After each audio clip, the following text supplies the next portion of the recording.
छोटी दिवाली के पर्व को नरक चतुर्दशी और रूप चौदस भी कहते हैं।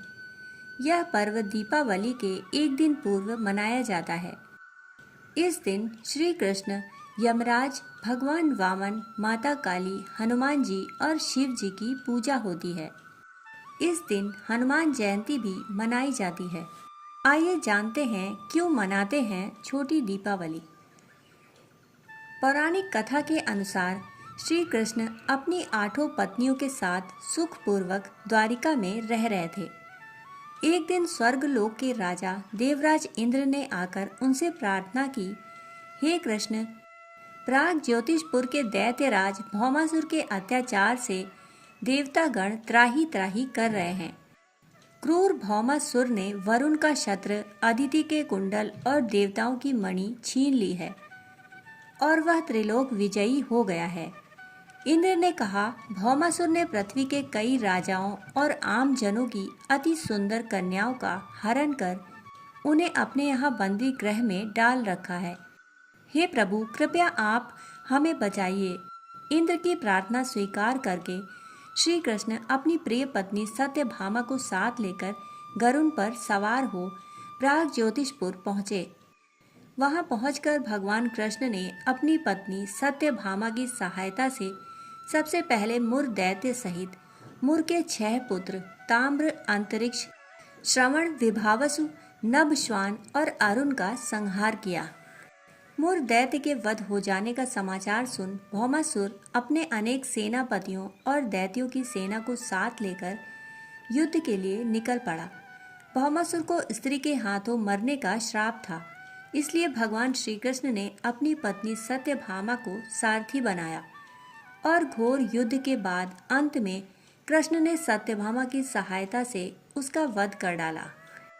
इस प्रकार भौमासुर को मारकर श्री कृष्ण ने उसके पुत्र भगदत्त को अभय दान देकर उसे प्राग ज्योतिषपुर का राजा बनाया। भौमासुर के द्वारा हरण कर लाई गई 16,100 कन्याओं को श्री कृष्ण ने मुक्त कर दिया।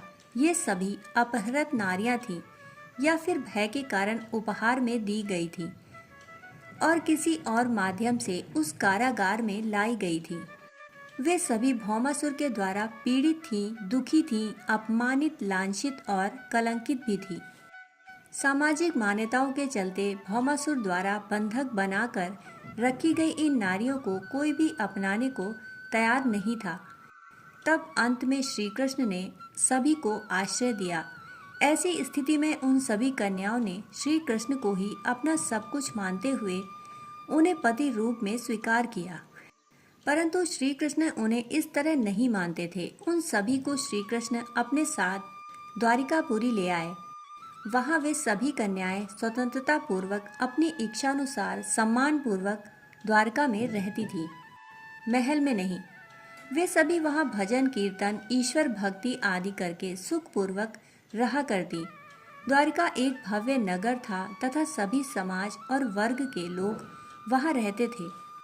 भागवत पुराण के अनुसार भौमासुर भूमि माता का पुत्र था। विष्णु ने वराह अवतार धारण कर भूमि देवी को समुद्र से निकाला था। इसके बाद भूमि देवी ने एक पुत्र को जन्म दिया। पिता एक देवी शक्ति और माता पुण्यात्मा होने पर भी भौमासुर क्रूर निकला। वह पशुओं से भी ज्यादा क्रूर और अधर्मी था। उसकी करतूतों के कारण ही उसे नरकासुर कहा जाने लगा।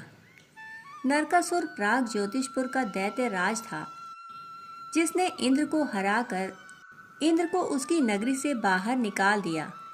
नरकासुर के अत्याचार से देवतागण त्राही त्राही कर रहे थे। वह वरुण का छत्र, अदिति के कुंडल और देवताओं की मणि छीनकर त्रिलोक विजयी हो गया था। वह पृथ्वी की हजारों सुंदर कन्याओं का अपहरण कर उनको बंदी बनाकर उनका शोषण करता था। नरकासुर अपने मित्र मुर और मुर दैत्य के 6 पुत्रों के साथ रहता था। भगवान कृष्ण ने सभी का वध करने के बाद नरकासुर का वध कर दिया और उसके एक पुत्र भगदत्त को अभय दान देकर उसका राज तिलक किया। चूंकि श्री कृष्ण ने कार्तिक मास के कृष्ण पक्ष की चतुर्दशी को नरकासुर का वध किया था, इसी दिन की याद में दीपावली के ठीक एक दिन पूर्व नरक चतुर्दशी अथवा छोटी दिवाली मनाई जाती है। मान्यता है कि नरकासुर की मृत्यु होने से उस दिन शुभ आत्माओं को मुक्ति मिली थी। इस दिन सूर्यास्त के पश्चात लोग अपने घरों के दरवाजों पर 14 दिए जलाकर दक्षिण दिशा में उनका मुख करके रखते हैं तथा पूजा पाठ आदि करते हैं। इसे छोटी दिवाली और काली चौदस भी कहते हैं।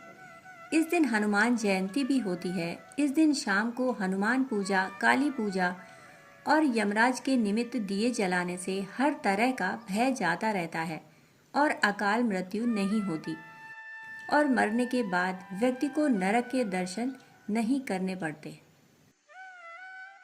दोस्तों, कहानी सुनने के लिए आप सभी का बहुत बहुत आभार। फिर मिलते हैं ऐसी ही एक कहानी के साथ।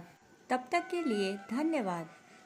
छोटी दीपावली की आप सभी को अनेक अनेक शुभकामनाएं।